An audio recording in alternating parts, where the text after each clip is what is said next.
नमस्कार मेरे प्यारे साथियों। आज हम 2021 के अंदर जो पटवार की एग्ज़ाम कंडक्ट करवाई गई थी उसमें जितने भी हमारे पास मैथ व रीजनिंग के जो क्वेश्चन आए हुए हैं उनको हम सोल्व करेंगे, क्योंकि दोस्तों आगे की जो हमारी एग्ज़ाम में होने वाली है उनके लिए ये मैथ और जो रीजनिंग के क्वेश्चन आगे आएंगे जो भी एग्ज़ाम में, तो वो हमारे को इसमें ये पता चल जाएगा कि जो आरपीएससी और जो हमारा जो अधीनस्थ बोर्ड है वो किस प्रकार के हमारे से मैथ व रीजनिंग के क्वेश्चन पूछ रहा है। तो हम सबसे पहले मैथ के जितने भी क्वेश्चन आए हुए हैं उनको हम सोल्व करेंगे।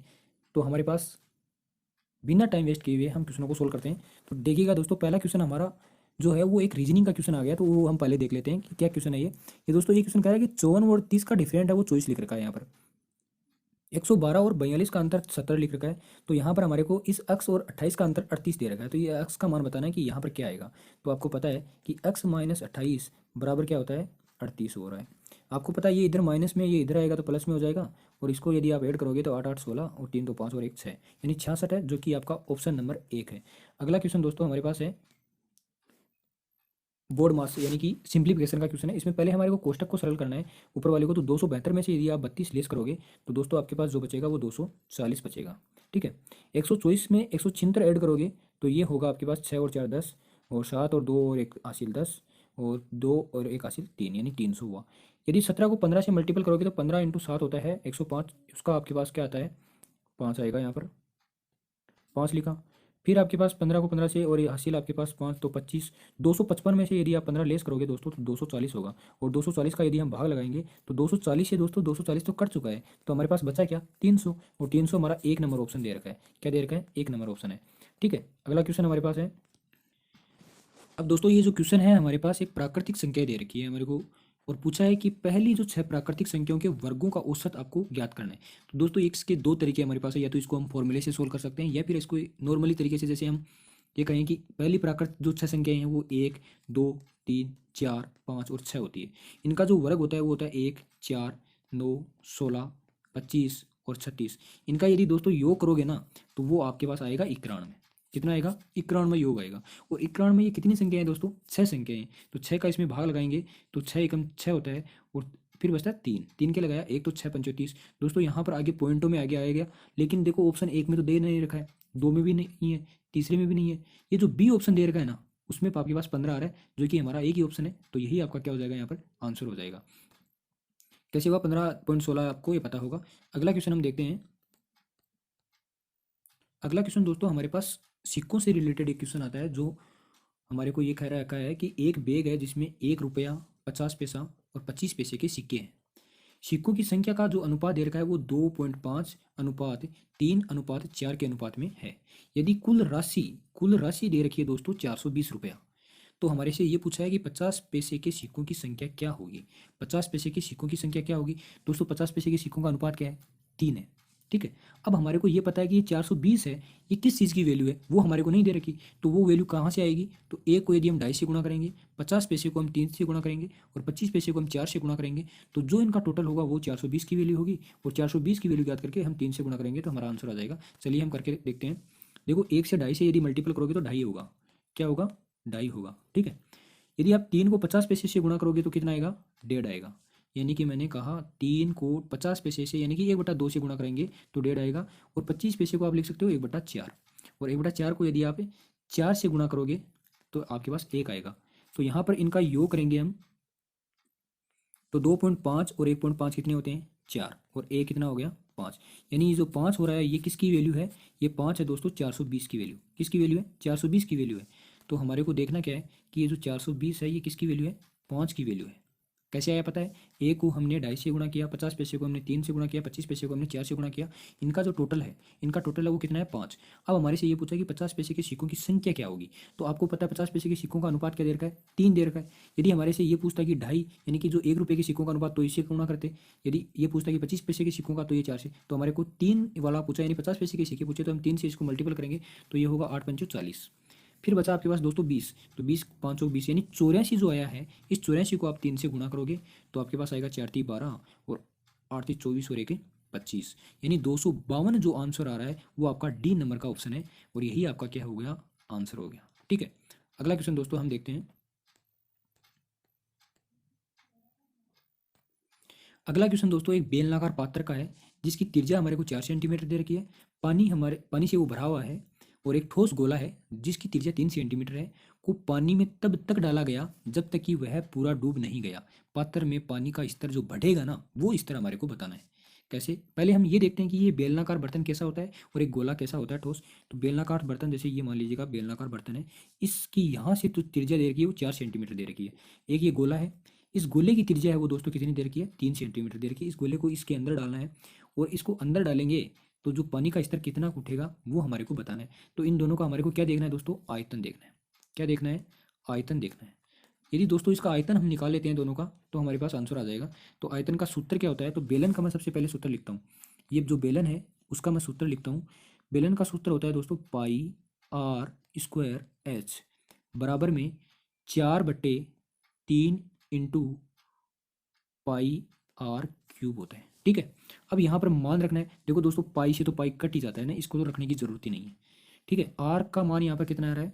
4। तो 4 का स्क्वायर कितना होगा? यानी 4 इंटू मैंने 4 लिख दिए। एच आपको पता नहीं है, छोड़ दीजिएगा।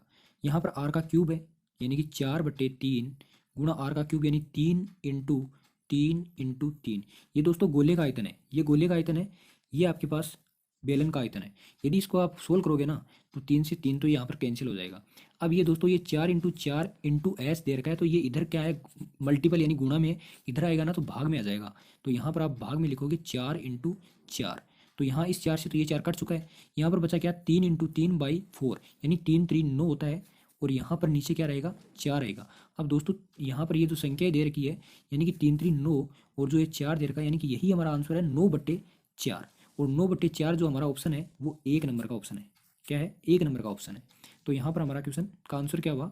1 नंबर का आंसर। समझ में आया होगा? बेलनाकार जो पात्र है उसकी त्रिज्या, उसका आयतन लिया, और फिर ठोस गोले का आयतन लिया। इन दोनों को हमने दोस्तों क्या कर दिया? इक्वल कर दिया, और फिर इसका आंसर निकाल दिया। ठीक है। अगला क्वेश्चन हम देखते हैं। अगला क्वेश्चन दोस्तों हमारे पास एक क्वेश्चन है कि एक आदमी प्रति माह 87.5 का रुपये का खर्चा करता है। दोस्तों ये 87.5 नहीं है, ये है 875। कैसे? देखो इसमें मिस प्रिंटिंग हो गई है, यहाँ पर देखना। ये इंग्लिश में जो दे रखा है, if a man spends 875 per month and save 12.1/2% of his income, then what is his monthly income. यानी कि दोस्तों हमारे से जो पूछा गया है यहाँ पर कि ये यहाँ पर 87.5 ना होकर के क्या है? 875 है। ये खर्च करता है प्रति माह है।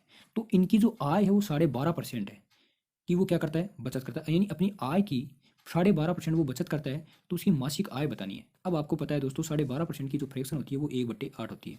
अब आपको पता है ये नीचे वाली ओरिजिनल वैल्यू होती है, यानी कि इसकी 8 क्या है? आय है। 8 क्या है? इनकम है। 8 क्या है? इनकम है। इसमें से इसने एक्सपेंड यानी खर्च किया, वो कितना किया? ये बता रखा है अपनी आय से 12.5% की वो बचत करता है, यानी एक की वो बचत करता है। तो यहाँ पर आपको ये पता चल गया होगा कि यदि वो एक की बचत कर रहा है 8 में से, तो वो खर्च कितने कर रहा है? फिर 7 रुपया खर्च कर रहा है। एक की वो बचत कर रहा है। ठीक है। अब आपको दिया क्या गया है?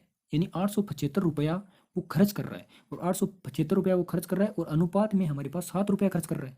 तो 7 किसकी वैल्यू है? 875 की वैल्यू है। हमारे से पूछा है कि उसकी आय कितनी है? आय हमारी टोटल कितनी है? 8 है। तो यानी यहाँ हमारे पास 87.5 सॉरी 875 जो है वो 7 की वैल्यू है, तो 8 की वैल्यू हमारे को बतानी है। यानी यहाँ पर 875 जो है वो 7 की वैल्यू है, 8 की वैल्यू हमारे को बतानी है। समझ में आई होगी बात?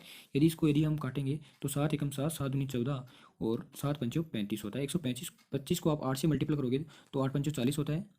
फिर बचता है 4। 8 दूनी 16 और 4 कितने होते हैं? 20 होते हैं। 8 और 2 कितने हुए दोस्तों? 10 हुए। यानी आपके पास जो आंसर आ रहा है 1000 रुपया आंसर आ रहा है, और वो आपका ए नंबर ऑप्शन है। ए नंबर ऑप्शन है। ठीक है दोस्तों। अगला क्वेश्चन हम देखते हैं। अगला क्वेश्चन हमारे पास साधारण ब्याज से रिलेटेड है। ये कह रहा है कि एक निश्चित धनराशि 20 वर्ष में 3 गुनी होती है। इसी साधारण ब्याज दर पर यह कितने वर्ष में दुगुनी होगी? दुगुनी बतानी है हमारे को। अगले ने तिगुनी तो बता दी, लेकिन हमारे को क्या बतानी है? दुगुनी बतानी है। सबसे पहले तो हमारे को ये पता होना चाहिए कि जो ये साधारण ब्याज होता है ना, ये हर वर्ष क्या होता है? फिक्स होता है। कितना होता है? फिक्स होता है। यानी कि मान लीजिएगा 100 रुपया कोई ब्याज है हमारा, यानी सॉरी 100 रुपया हमारा क्या है? मूलधन है। तो इस पर मान लीजिएगा आपको 10 रुपया ब्याज का मिलता है, तो ये हर वर्ष हमारे को 10 रुपया ही ब्याज का मिलेगा। इसमें किसी भी प्रकार की राशि का यानी कि कमी या वृद्धि नहीं होगी। हर वर्ष हमारे को 10 रुपये ब्याज का मिलेगा।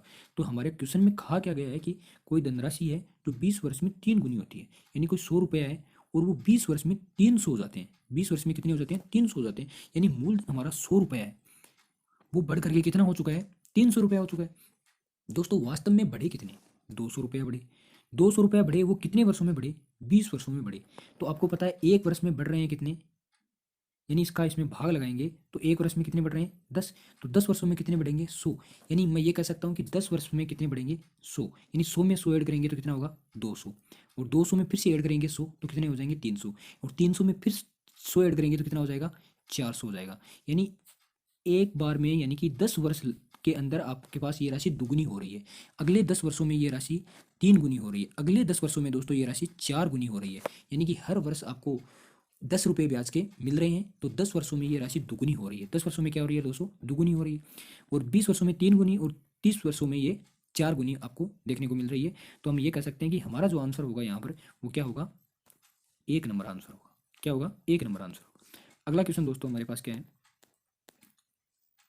दोस्तों चक्रवर्ती ब्याज दर पर यदि निश्चित धनराशि n वर्ष में दुगुनी होती है। अब की बार चक्रवर्ती ब्याज का क्वेश्चन आया है, और चक्रवर्ती ब्याज में ये सिस्टम रहता है कि ब्याज पर ब्याज हमारे को मिलता है।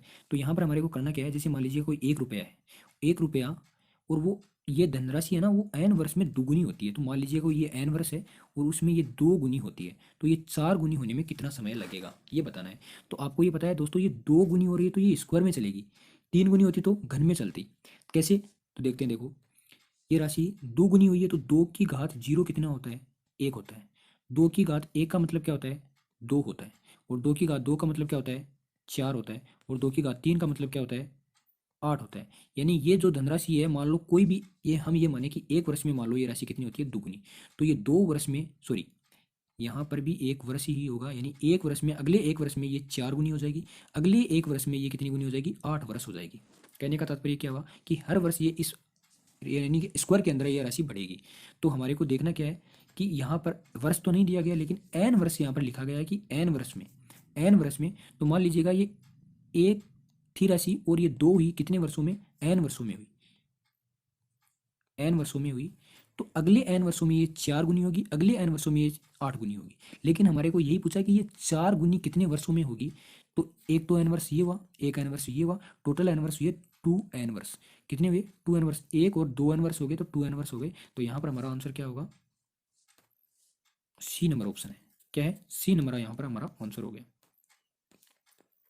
अगला क्वेश्चन दोस्तों हमारे पास है, जो है वो है, यदि 45 मीटर एक समान छड़ का वजन 171 किग्रा है तो उसी तरह 12 मीटर छड़ का वजन कितना होगा? ये दोस्तों नॉर्मल सा एक छोटा सा क्वेश्चन है कि 171, 45 मीटर की वैल्यू है 100, जो 71 किग्रा वजन दे रखा है वो 45 मीटर का दे रखा है। तो 12 मीटर छड़ का वजन हमारे को निकालना है। तो यहाँ से हम सोल्व करेंगे इसको। तो दोस्तों यहाँ पर इसको सोल्व करेंगे ना, तो ये 3 3 9 4 3 12 होता है और ये 15 होता है। ठीक है। और पहले हमारे को इसको देखो, पॉइंटों में सारे आंसर आ रहे हैं, तो सबसे पहले हमारे को इसको मल्टीपल कर लेना है। यानी 4, इसको यहाँ से 4 से मल्टीपल करेंगे तो ये 4 होगा, 728 हासिल 2 बचती है, 4 और 2 6 होते हैं। अब इसमें दोस्तों 15 का भाग ले देते हैं तो 15 चौक 60 होते हैं। अब दोस्तों यहाँ पर एक तो एक नंबर ऑप्शन हो सकता है और कोई ऑप्शन ही नहीं है, यानी कि 3 तो ऐसे ही कट रहे हैं। तो फिर भी हम आगे देखते हैं। 8 बचते हैं, 8 के लगाए 4, और यहाँ पर आपको पता है 5 और 75, यहाँ पर शेष पल बचा वो 9, और फिर आपको पता है पॉइंट लेना होगा, वो शून्य आएगी, और 15 6 90 होता है। तो यहाँ पर 45.6 आंसर आ गया। दोस्तों हमारे को पूरा क्वेश्चन सोल्व करने की जरूरत नहीं थी, लेकिन हमने फिर भी हमने देख लिया, क्योंकि यहाँ पर 4 पहले ही आ गया, 4 किसी ऑप्शन में था ही नहीं, 4 किसी ऑप्शन में था ही नहीं, इसी एक ऑप्शन में यहाँ पर 6 आ रहा है, यहाँ पर 3 आ रहा है, यहाँ पर 5 आ रहा है, तो ये तो होने का कोई चांस ही नहीं है। तो हमारा सीधा आंसर क्या हो जाएगा? यहाँ पर 1 नंबर हो जाएगा। अगला क्वेश्चन हमारे पास दोस्तों क्या, अगला क्वेश्चन दोस्तों, एक व्यापारी ने 12% छूट के साथ 13,560 रुपये में मोबाइल फ़ोन सेट बेचा है और 21.8% लाभ लिया। कितना लाभ लिया? 21.8% लाभ लिया। यदि कोई छूट नहीं दी जाती है तो उसके लाभ का जो प्रतिशत है वो हमारे को बताना है, यानी कोई भी छूट नहीं दी जाए तो कितना लाभ होगा। दोस्तों इस क्वेश्चन को हम दो तरीके से डील कर पाएंगे, एक तो इस राशि से और एक इस प्रतिशत से ही हम सीधा इस क्वेश्चन को सोल्व करने की कोशिश करेंगे। कैसे? तो यहाँ पर हमारे को ये देखना है, इसने कहा कि 12% की छूट थी। तो मान लीजिए कोई राशि है वो 100 रुपये हमने रखा कोई उसका मूल्य, यदि इस पर आप 12% की छूट देते हो तो ये कितनी बचती है? 88।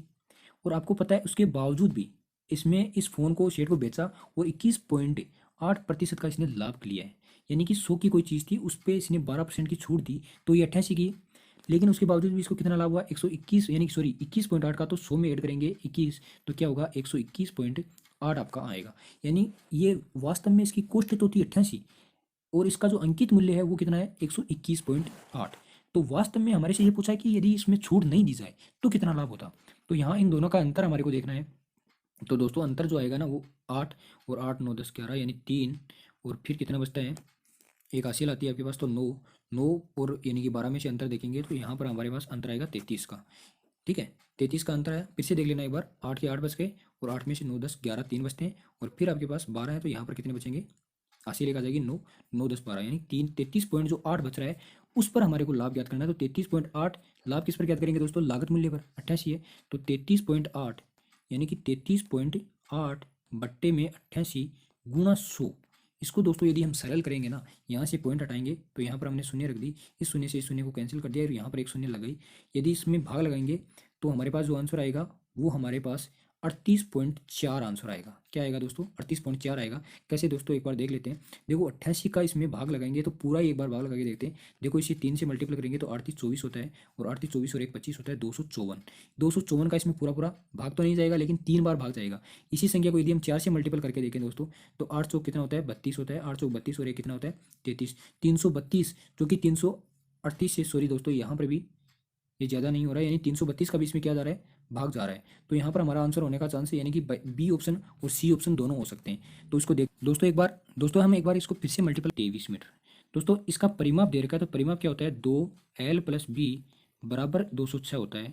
यदि आप इस 2 को 206 से काटोगे तो 103 बचेगा, और ये जो 103 बचेगा वो l+b का योग होगा, l+b का योग होगा। l-b का अंतर हमारे को दे रखा है 23। तो यहाँ पर हमारे को करना क्या है, यानी l+b का अंतर हमारे को पता है और l-b का, दोनों का यानी कि l+b और l-b। तो यहाँ हम देखेंगे इसको तो l+b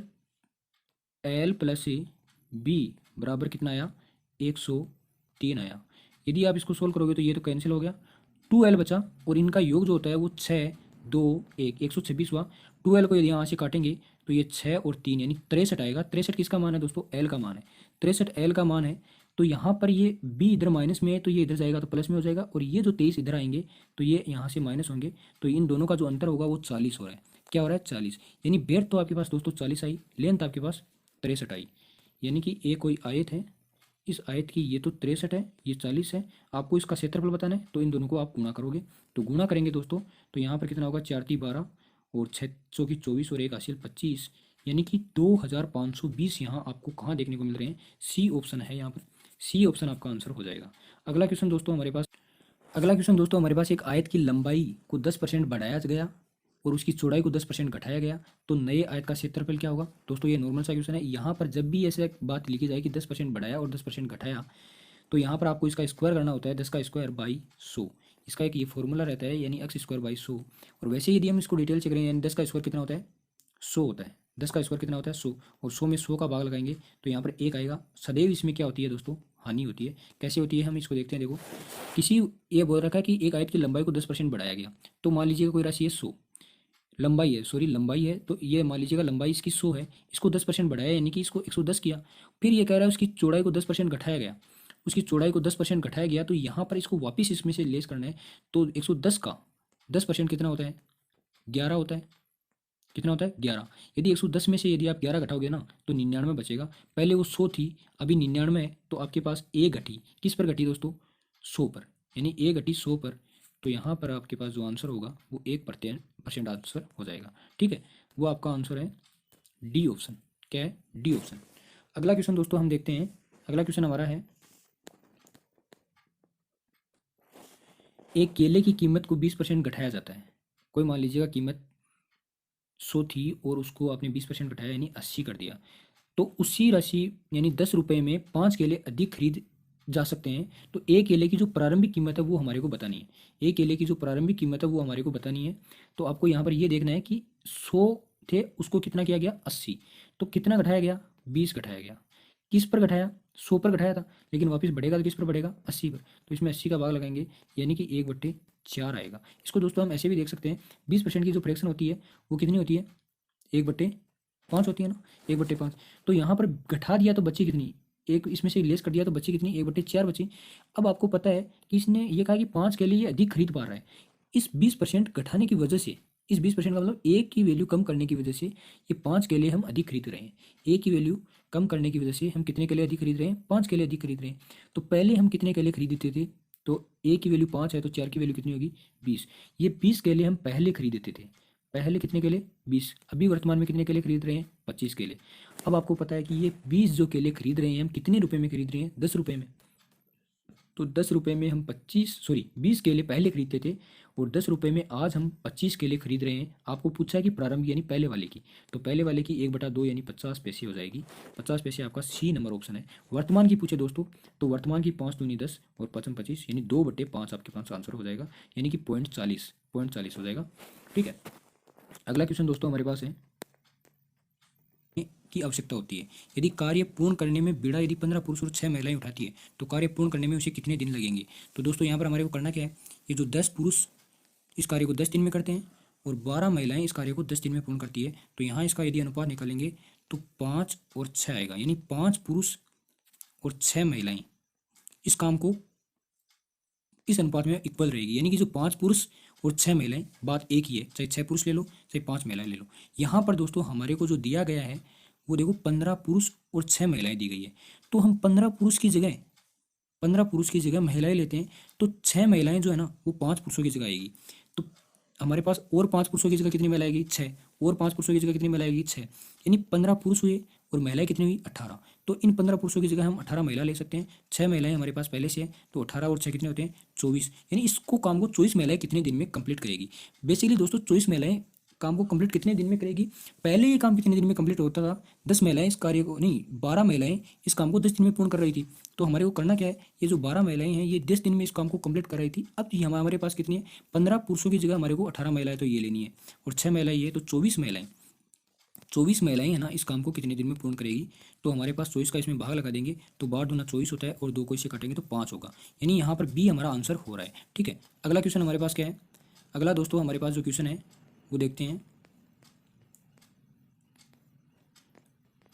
अगला दोस्तों हमारे पास जो क्वेश्चन है वो है कि 5 क्रमागत सम संख्याएं ए बी सी डी और ई का औसत 52 दे रखा है, तो बी और ई का गुणनफल हमारे को बताना है। अब आपको पता है इसका जो औसत दे रखा है 5, 1 2 3 4 और 5 संख्याएं, इसमें 5वीं का जो औसत दे रखा है ये 52 दे रखा है और संख्याएं कौन सी है सम संख्याएं। तो यहाँ पर 52 आई तो आपके पास यहाँ पर कितनी होगी 50, यहाँ पर कितनी होगी 48 और यहाँ पर कितनी होगी 54 और ये कितनी होगी 56। अब पूछा है बी और ई का, तो बी वाली 50 है ई वाली 56 है। 50 और 56 का मल्टीपल करेंगे तो 50 × 56, यदि दोस्तों 50 का डबल कितना होता है 100, तो इसका आधा कर दो 28 और 28 को यदि 100 से गुणा करेंगे तो ये 2800 होगा और 2800 आपका जो आंसर आ रहा है वो डी नंबर का ऑप्शन है। क्या है डी नंबर का ऑप्शन है।